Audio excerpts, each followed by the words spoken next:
ईद के त्योहार और नमाज अदा करने के तरीके को लेकर देश भर में आगामी वक्त में जो ईद मनाई जाने वाली है, उस ईद के त्योहार को लेकर विभिन्न प्रदेशों की राज्य सरकारें तैयारियों में जुट चुकी हैं। कानून व्यवस्था को बनाए रखना, सौहार्दपूर्ण तरीके से ईद के त्योहार को संपन्न करवाना और सामाजिक ताने बाने को भी एक धागे में पिरोए रखना, बांधे रखना, कोई विवाद ना उत्पन्न होने देना, यह तमाम जिम्मेदारियां सरकारों की होती हैं। उत्तर प्रदेश के संभल से भी कुछ ऐसी ही तस्वीर सामने आई, कुछ ऐसी ही तैयारियों का उदाहरण सीओ संभल देते हुए नजर आए। कुलदीप कुमार, मस्जिद कमेटी के कुछ लोगों के साथ मीटिंग की गई और बताया गया कि ईद के मौके पर मुस्लिम समुदाय के लोग जो नमाज अदा करेंगे, जो अपने त्योहार का सेलिब्रेशन करेंगे, वो अपनी तैयारियों को इस तरीके से पुख्ता करें कि प्रदेश में और समाज में एक कानून व्यवस्था जो है वो बिगड़ती हुई नजर ना आए। और इसके साथ साथ उन्होंने ये कहा कि भाई भारत के मुसलमानों, जो आपका रवैया है ईरान को लेकर, इजराइल को लेकर, अमेरिका को लेकर, आपके दिल में जो बातें हैं, उन दिल में बातें जो है उनको दबाए रखो, उनके भावनाओं को उजागर मत होने दो, क्योंकि ईरान, इजराइल, अमेरिका के बीच जो युद्ध हो रहा है, जो जंग छिड़ी हुई है, वो उनके नेशनल इंटरेस्ट की जंग है, वो किसी धार्मिक जंग में नहीं फंसे हुए हैं। आयतुल्लाह खामनेई की मौत हो जाने के बाद जिस तरीके से भारत में प्रदर्शन हुए थे, उस पर भी संभल सीओ ने अपनी प्रतिक्रिया व्यक्त की। लेकिन यह मामला हाई कोर्ट तक पहुंच जाता है और हाई कोर्ट से संभल सीओ और इसके साथ साथ कलेक्टर को फटकार लगाई जाती है कि शांतिपूर्वक प्रदर्शन करना लोकतांत्रिक अधिकार है, संविधान में अधिकार है, कानून इसकी इजाजत देता है और उसी आधार पर किसी समाज के लोगों को ऐसे बाउंड नहीं किया जा सकता है। ऐसे में नमाज, ईद के दिन जो नमाज होगी उसमें संभल क्या हॉट स्पॉट पॉइंट बनता हुआ नजर आएगा। संभल पर क्या सारे देश की नजरें टिकी रहेंगी? इस मुद्दे को जानने के लिए, इस विषय पर चर्चा करने के लिए मैंने अपने सहयोगी अमन जी को इस खास कार्यक्रम में बुलाया है जी। और उनसे जानकारी भी लेंगे, क्योंकि संभल को लगातार कवर करते रहे हैं। जब से मस्जिद का विवाद हुआ उसी वक्त से संभल चर्चा का एक हॉटस्पॉट केंद्र बना रहा है। मस्जिदों को लेकर, इस्लाम को लेकर, मुसलमानों के प्रदर्शनों को लेकर जब कोई चर्चा होती है तो संभल का नाम भी उसमें सबसे पहले सामने आता है। सर, संभल सीओ की तरफ से ये जो निर्देश दिए गए, क्या आपको लगता है कि ये किसी समाज को दबाने के लिए पुलिस का तंत्र इस्तेमाल किया गया? क्या ऐसा लगता है? या फिर सीओ साहब ने जो बात कही कि भाई धार्मिक त्योहार में किसी तरीके का सामाजिक वैमनस्य ना बढ़े, किसी तरीके की कानून व्यवस्था बिगड़ती हुई नजर ना आए, उस तरीके से आप अपने त्योहार को सेलिब्रेट करने की तैयारियां करें? कैसे देखते हैं इस पूरे मुद्दे को? देखिए, बिल्कुल जिस तरह से ये पूरा का पूरा बयान सामने आया है दिनेश जी, जिस तरह पूरी बात ये निकल कर सामने आई, उससे आप ये अंदाज़ा ज़रूर लगा सकते हैं कि मुस्लिम समुदाय को हिदायत दी गई है कि भाई आप मस्जिदों के अंदर भले ही जो है नमाज करिए, लेकिन मस्जिदों से बाहर निकल कर नमाज करने की आपको अनुमति नहीं है। आप जो व्यवस्था को ख़राब नहीं कर सकते, जो स्पेस आपका है आप उसमें जाइए, नमाज पढ़िए, कोई दिक्कत की बात नहीं है। लेकिन अगर आपने बाहर नमाज पढ़ी तो ये भी कहा गया कि आपके पासपोर्ट तक जब्त किए जाएंगे, आपके ऊपर कार्रवाई की जाएगी। ये जो कह सकते हैं सीओ कुलदीप हैं, ये बात कहते हुए नजर आए। लेकिन दिनेश जी, इसके ऊपर जो हाईकोर्ट ने फैसला दिया है कि भाई आप अगर कानून व्यवस्था को दुरुस्त नहीं रख सकते, ठीक नहीं रख सकते, और अगर एक मजहब का त्यौहार है और उनको मजहब का, उस मजहब के लोगों को त्यौहार मनाने का अगर आप एक माहौल प्रदान नहीं कर सकते, तो जाहिर बात है कि आपको अपने पदों को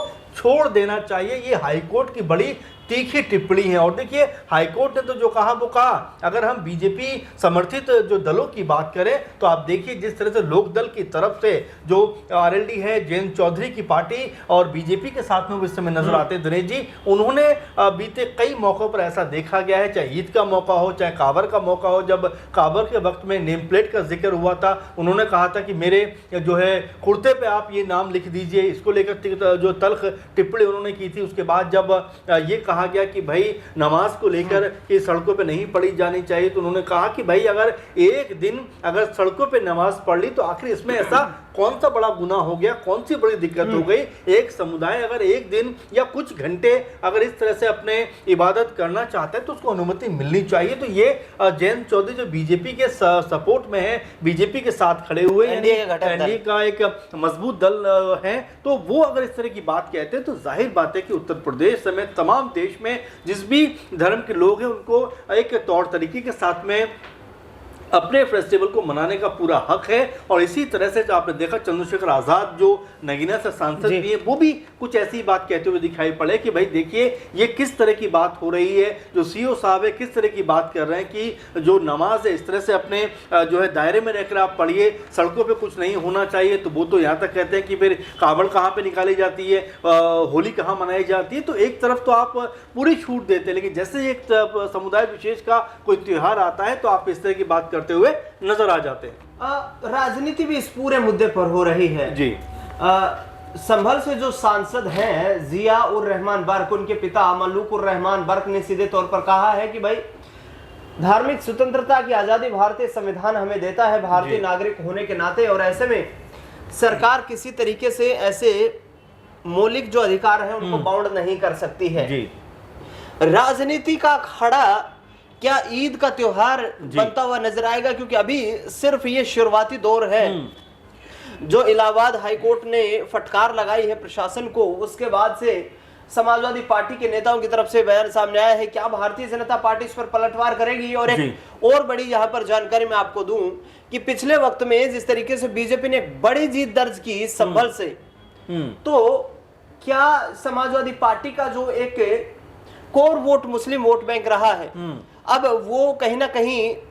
छिटक ना जाए, इसलिए समाजवादी पार्टी या विपक्ष जो है जी इस मुद्दे पर कहीं ना कहीं मुसलमानों की ओर अपना आकर्षण, अपना झुकाव दिखाना चाहेंगे। जाहिर बात है दिनेश जी, क्योंकि लोकतंत्र में हम लगातार देखते हैं कि जो पार्टियां हैं, जो दल हैं, वो मतदाताओं को अपनी तरफ खींचने का, रिझाने का प्रयास करते हैं। और इसी संदर्भ में देखा जाता है बयानबाजी को भी कि कौन क्या बयानबाजी कर रहा है, किसकी तरफ बयानबाजी कर रहा है और किस लिए बयानबाजी कर रहा है। क्योंकि आप देखेंगे एक साल के अंदर उत्तर प्रदेश में चुनाव भी है, तो ऐसे में जो भी बातें रखी जा रही हैं वो कहीं ना कहीं जो मतदाता हैं उनको रिझाने का काम किया जा रहा है। लेकिन देखिए मैं दूसरी बात कहना चाहता हूं कि राजनीति और तमाम वोट और तमाम ये सब इलेक्शन ये सब चलता रहता है, लेकिन देश में जितने भी समुदाय हैं, जितने भी कह सकते हैं कि मजहब हैं, जातियां हैं, वर्ग हैं, उनको उनके हिसाब से जो भी कह सकते हैं कि जो भी त्यौहार मनाने का तरीका है उनको मनाने दिया जाना चाहिए। और महत्वपूर्ण बात क्या है कि देखिए आखिर में हमें एक साथ ही रहना है, एक जगह पर ही रहना है, तो क्यों ना हम ऐसा व्यवस्था लेकर चलें जहां पर किसी को भी इससे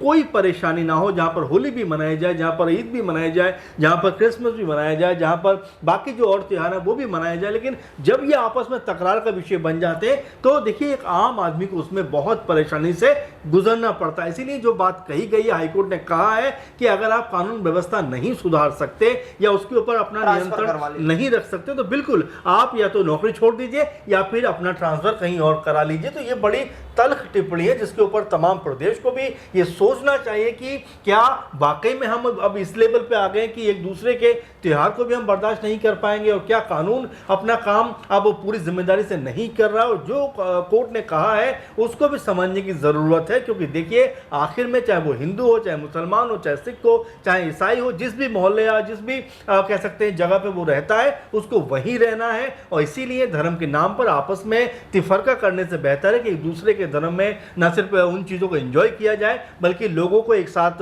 कह सकते हैं कि सौहार्दपूर्ण रहने का जो अब तक हमारा सिलसिला रहा है उसको बदस्तूर जारी रखवाने में अपना प्रयास किया जाए, ताकि इस तरह की स्थिति जो अराजक हो सकती है उत्पन्न ना हो। बिल्कुल, हम यही अपील करना चाहेंगे समाज के तमाम वर्गों से, तमाम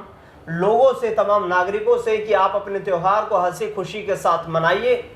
अपने रिश्तेदारों के साथ खुशियां बांटिए, अपने समाज के लोगों के साथ खुशियां बांटिए। कानून व्यवस्था को बिगाड़ने का कोई भी शरारती तत्व यदि प्रयास करता है तो उसे सबक सिखाइए, लेकिन अपने देश को एकजुट रखने में अपनी जो भूमिका है उसको किसी भी हद तक ना भूलने दिया जाए। इस खास रिपोर्ट में फिलहाल के लिए इतना है।